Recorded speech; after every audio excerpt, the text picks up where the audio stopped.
Hello everyone, welcome to my channel which is Welcome to Study. Now, हमने इसके पहले part में देखा था, फर्स्ट पार्ट में चैप्टर 4 के हम कर रहे हैं chapter 4 recording of a transaction जो पार्ट 2 है और ये वीडियो भी पार्ट 2 है। तो फर्स्ट पार्ट में हमने देखा था सिंगल एंट्री देखी थी हमने कैश की, सिर्फ कैश बुक की सिंगल वाली। हमने 3 टाइप पढ़े थे ना, उसमें हमने क्या देखा था, सिंगल या सिंपल, ठीक है, entry book, double entry book और क्या ट्रिपल एंट्री बुक। तो हमने फर्स्ट सिंगल बुक मैंने एक्सप्लेन कर दिया है, आपको पता चल गया है।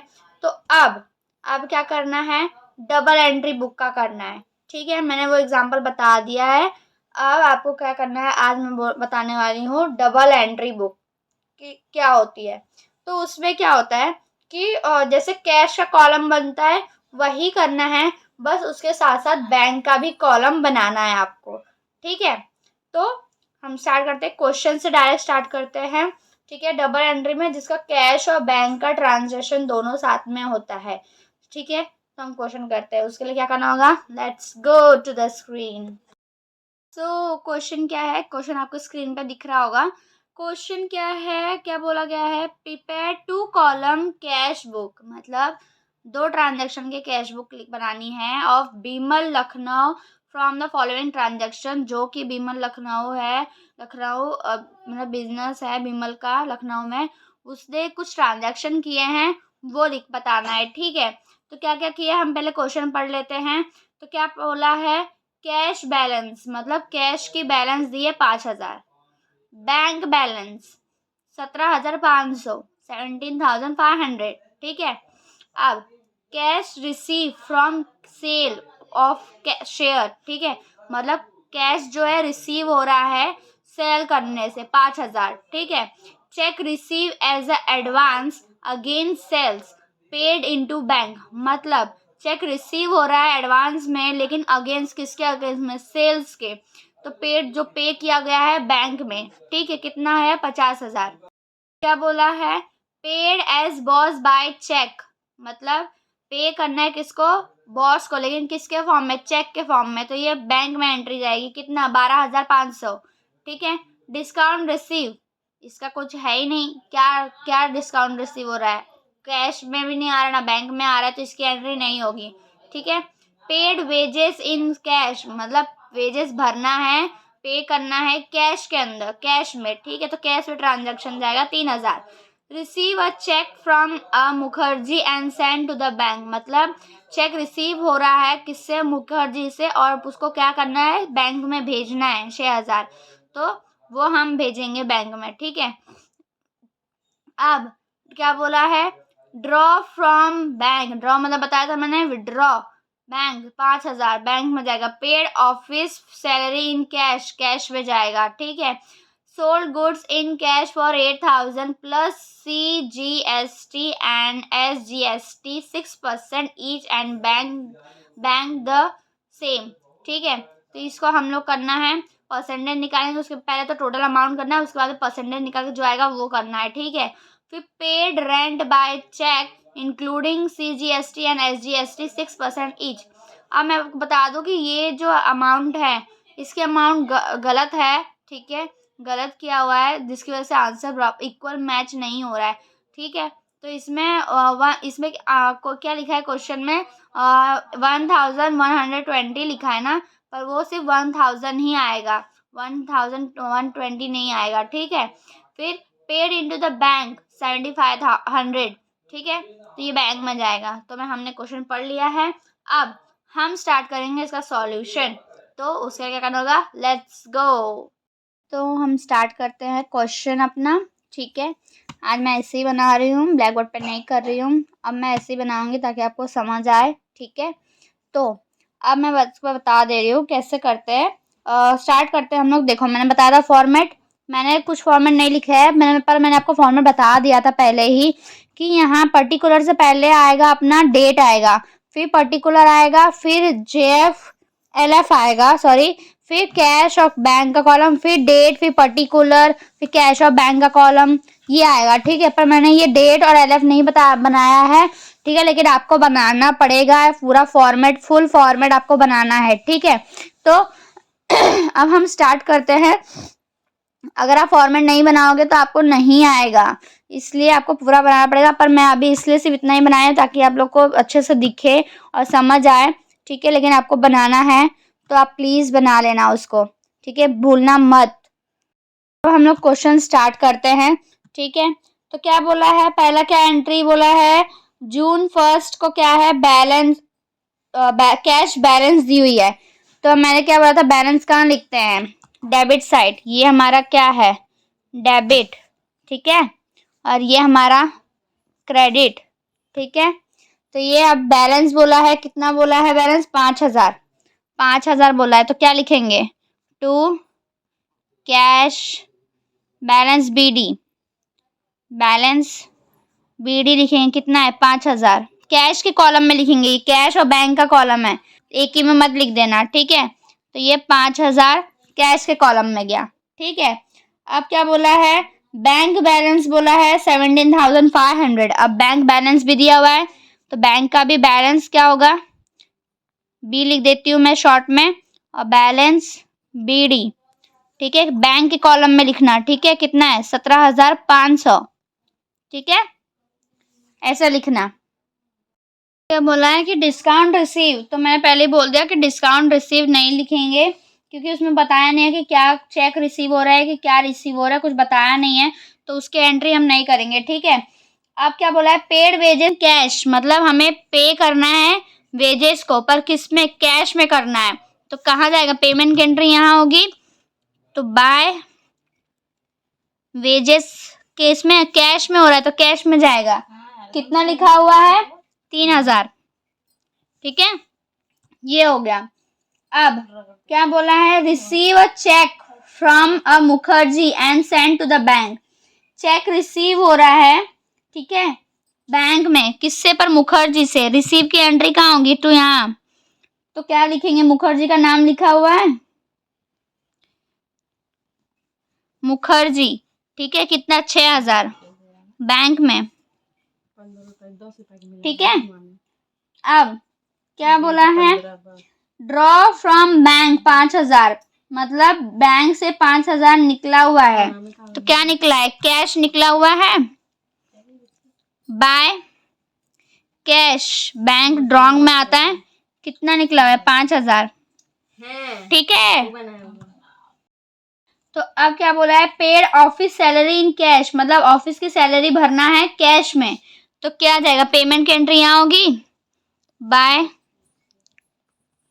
सैलरीज, ठीक है, कितना कैश में बोला है, तो 4,000 कहाँ जाएगा, कैश में, ठीक है। अब क्या बोला है, sold goods in cash for 800, पहले ये लिख देते हैं, गुड्स को बेचा है, ठीक है, तो टू गुड्स सोल्ड, ठीक है, पर किस में, इन कैश, ठीक है। पर अगर उसमें प्लस बोल दिया है CGST और SGST, तो उसकी एंट्री बैंक में जाएगी, ठीक है। GST ये सब लग गया तो वो बैंक में जाएगा, तो ये अमाउंट लिखेंगे बैंक में। पहले तो सोल्ड किया कितना, 8,000। अब CGST 6% क्वेश्चन में बोला है और SGST 6% बोला है, तो 8 करो, रफ में करो, 8 इंटू 6 कितना होगा परसेंटेज, 0.48, तो कितना हुआ 6%, 48 हुआ, ये हो गई एंट्री, ठीक है। अब क्या बोला है, rent paid by cheque including CGST SGST। मैंने जैसे क्वेश्चन में बोला कि अमाउंट गलत है, तो पहले क्या लिखेंगे, पे किया है रेंट, रेंट कितना है, बैंक में लिखेंगे 1,000, पर उसका CGST क्या है 6%, और SGST भी कितना है 6%, तो निकालो 1,000 का 6%, 60 आएगा, 0.6 60 आएगा, 60 आया समझ। अब क्या बोला है, paid into the bank, bank में पे करना है 7500, ठीक है। पर इसकी 2 एंट्री होगी, कैसे, बैंक को पे करने को बोला है, क्या बोला है, बैंक को पे करना है, तो इधर रिसीवर कौन हुआ, बैंक, टू कैश, कितना 7500 बैंक को रिसीव हुआ, पर कैश से क्या गया, बाय कैश, द बैंक, इधर कैश आएगा यहाँ बैंक आएगा क्योंकि बैंक के पास गया है, ठीक है। कितना 7500 आया समझ। अब हो गई एंट्री, तो याद रखना कैश बैंक को भेजा है, बैंक को पे करना होगा तो 2 एंट्री होगी, या कैश पे करना होगा तो 2 एंट्री होगी, ठीक है। तो ये मैंने सॉल्व किया, अब इसका टोटल करते हैं, ठीक है। एक एंट्री शायद मैंने नहीं की है, 5000 की 5000 की कर दी मैंने एंट्री, एक बैंक, हाँ एक और एंट्री मैंने नहीं की है, जैसे यहाँ पे मैंने 5000 का विड्रॉ किया था ना बैंक का, तो बैंक में से पैसे गए पर लेकिन कैश में तो आया, टू बैंक 5000 आया विड्रॉ करने का, कैश बैंक से निकाला पर कैश में तो आएगा, विड्रॉ याद है, विड्रॉ की भी एंट्री 2 होगी, अगर बैंक से निकाल रहे हैं तो कैश में आएगा 2 एंट्री, ठीक है। और अगर बैंक में पे कर रहे हैं तो बैंक कैश जाएगा, कैश के कॉलम में से पेमेंट होगा और बैंक के कॉलम में से आएगा, ठीक है।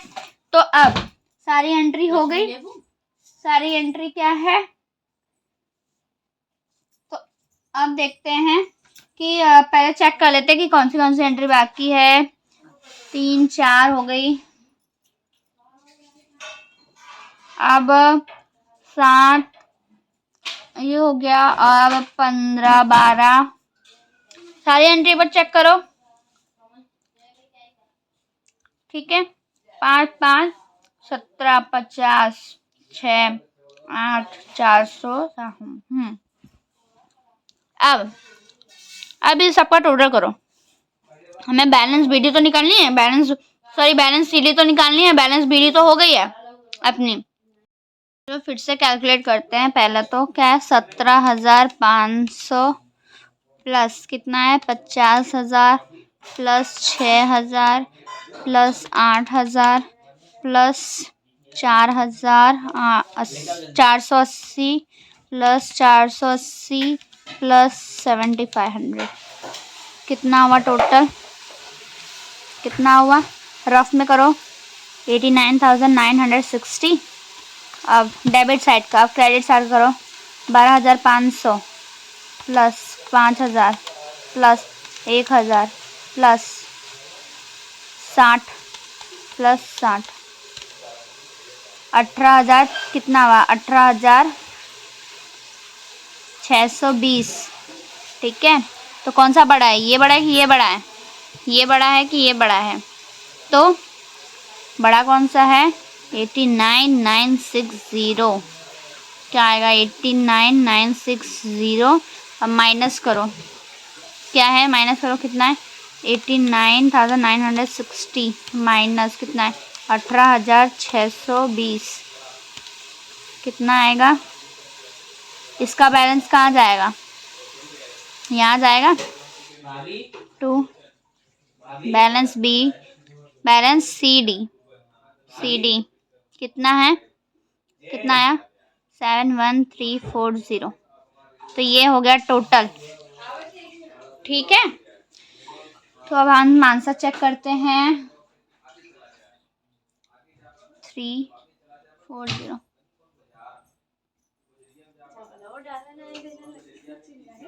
अरे यार सॉरी मैंने गलती कर दी, ज़्यादा तो इस साइड का आएगा ना, तो इस साइड लिखेंगे ना, ये वाला अमाउंट जो है बैलेंस सीडी बैंक का क्या होगा 71340 इधर आएगा, क्योंकि ये ज़्यादा है ना, हमने ध्यान नहीं दिया, ठीक है। तो ये हो गया आपका सॉल्यूशन, ठीक है, तो ऐसे समझ आया आप लोग को? तो ऐसे करना है, ठीक है। सब बैलेंस, यहाँ अगर ज़्यादा आ रहा है तो यहाँ पे लिखना, यहाँ टोटल करना और यहाँ आ रहा है तो यहाँ पे करना, ठीक है। तो ये अकाउंट क्लोज होती है। अब इसको रफ पे करना, ठीक है, ऐसे मत करना। तो ये हमारा डबल एंट्री सिस्टम, ये ऐसा करते हैं हम लोग सॉल्व। चेक होगा या कुछ होगा, विड्रॉवल होगा, वो बैंक में जाएगा, और जो भी कैश का एंट्री होगा, कैश के रिलेटेड होगा, वो कैश में जाएगा, ठीक है। और अगर ड्राइंग होता है या फिर कोई ये बैंक में ट्रांसफर करना होता है, 2-2 एंट्री होती है, ठीक है। जैसे मैंने ड्राइंग का किया था 5,000 निकाला बैंक से, और क्या, लेकिन क्या आया, कैश आया ना, कैश रिसीव हुआ तो इधर आ जाएगा। बैंक को ट्रांसफर किया तो बैंक के अकाउंट में रिसीवर हो जाएगा, और फिर ये कैश चला जाएगा, तो ये 2-2 एंट्री हो जाएगी। तो ये ध्यान रखना है आपको, ठीक है। तो आज मैंने ये वाला टॉपिक भी ख़त्म कर दिया है। अब मैं कल स्टार्ट करूँगी थर्ड वाली बुक, जो कि थर्ड बुक्स है, इसकी थर्ड पार्ट है, ठीक है। तो अगर वीडियो अच्छी लगी हो, समझ आ गया हो, तो प्लीज़ एक लाइक, कमेंट, सब्सक्राइब कर देना। और अगर नहीं समझ आया तो फिर मुझे कमेंट कर देना, मैं आपको एक और एग्जांपल बता दूंगी, ठीक है, सॉल्व करके। और कोई क्वेश्चन समझ नहीं आ रहा तो मुझे आप सेंड कर सकते हो कमेंट बॉक्स में, फ़ोटोज़, आप मैं उसके रिलेटेड वीडियो बना सकती हूँ। तो थैंक यू सो मच।